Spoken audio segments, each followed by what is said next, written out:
Alright, welcome back everybody to another video, and I want to talk about how quick the search is over. I found my next vehicle for the winter, and we're going to go ahead and take a quick walk around, and I'm going to talk a little bit about why I chose this as the vehicle that I wanted to use for the winter, and let's get at it.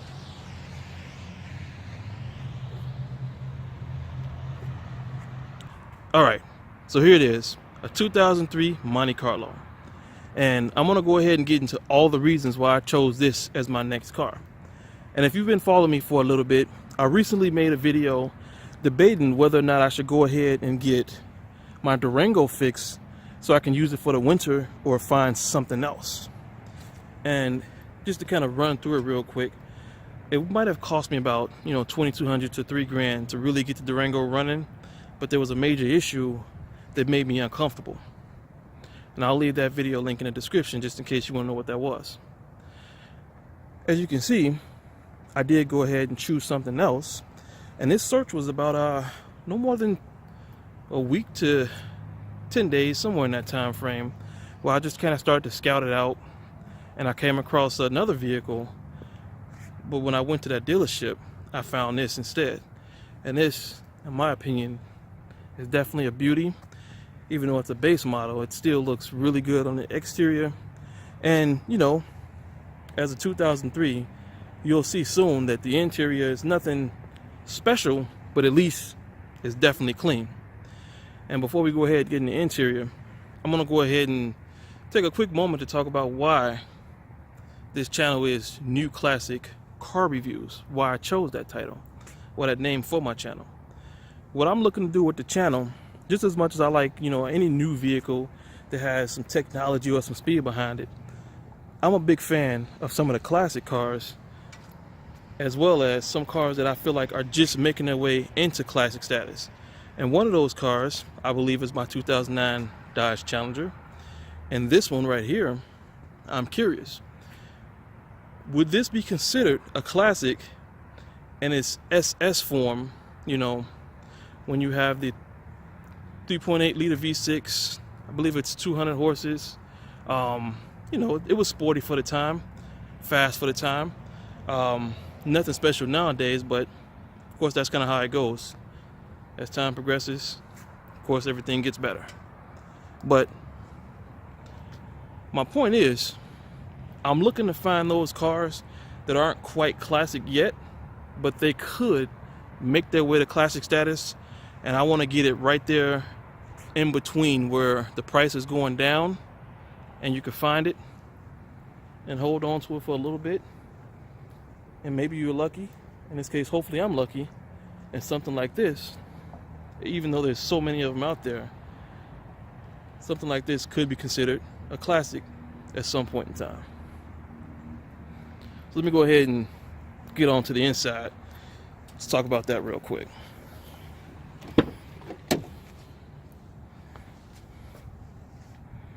So it's not completely old school. We do have power locks, power windows.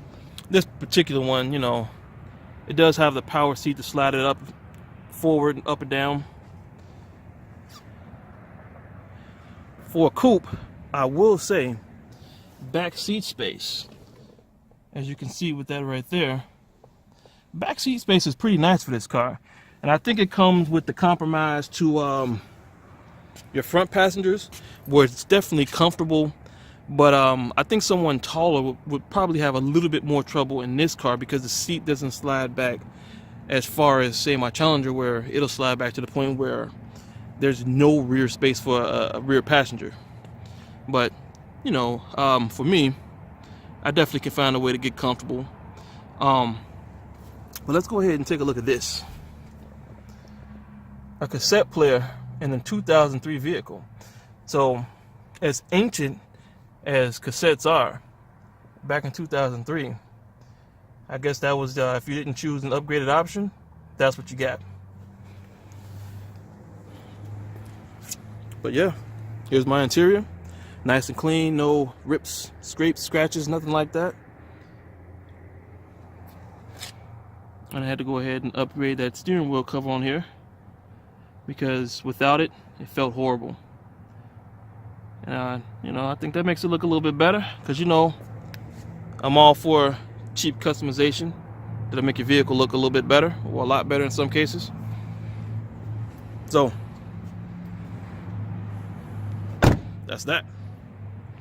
Now let's talk about, since the big concern for me was all about the pricing, let's talk about it. Before I give a number, just take a moment, take a guess on what you think I paid for a 2003 Monte Carlo base model. Real clean, new tires, look to have I believe a new battery as well. Let me go ahead and jump under the hood real quick. Let's take a look at that.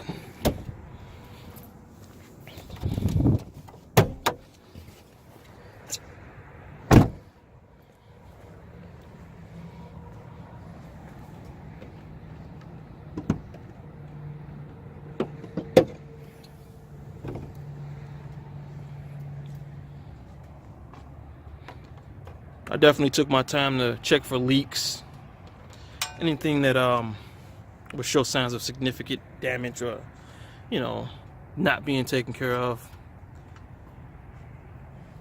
And for the most part, as you can see, it looks pretty clean.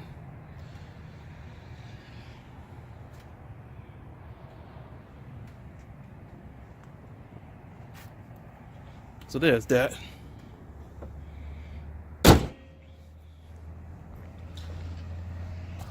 All right, so let's talk about the price.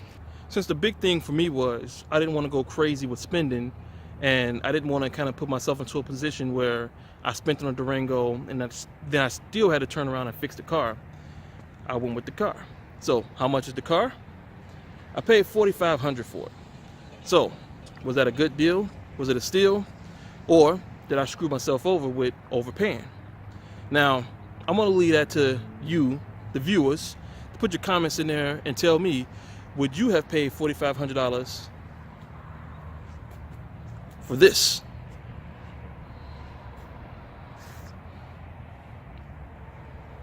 If the answer is no, I'd love to hear what your choice would be.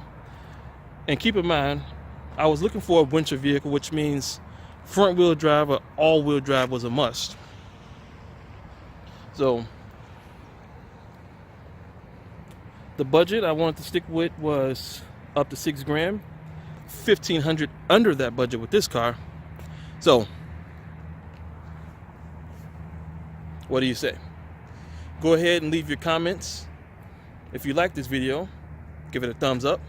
If you felt like there was something that could be improved on, still give it a thumbs up.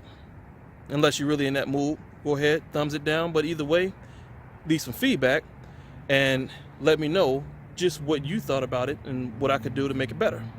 Either way,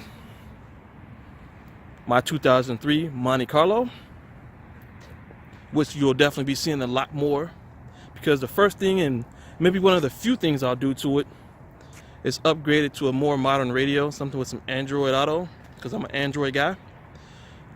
Other than that, you know, I couldn't see myself doing maybe more than some tents, floor mats. I have a nice set of wheels at home that I've been using, that I used in my former Monte Carlo, and I know they'll fit and look good on this one. The only thing is, I'm wondering if it'll take away from the sophistication with this color, because I feel like this color makes it look more sophisticated. It keeps the sportiness, but it gives it more of an edge of sophistication. Either way, there'll be more to come on this car. So stay tuned, definitely subscribe, hit the notification button, and I'll catch you in the next one. I'm out. Wait. I forgot the most important thing about this car. And there's no way I could end the video without pointing this out. So let me go ahead, point out this one last thing, and factor that in when you think about if I paid too much and was this the right vehicle, or should I keep my search going. So let's go ahead and see what the most important thing was that I actually almost forgot about. Check it out.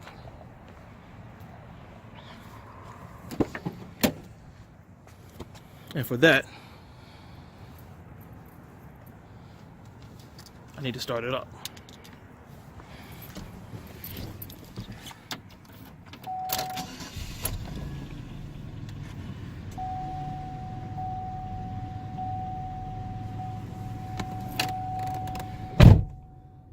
No warning lights, 72,000 miles on the dash.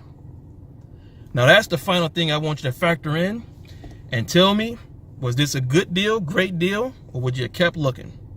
And on that note, I'll catch you in the next one. I'm out.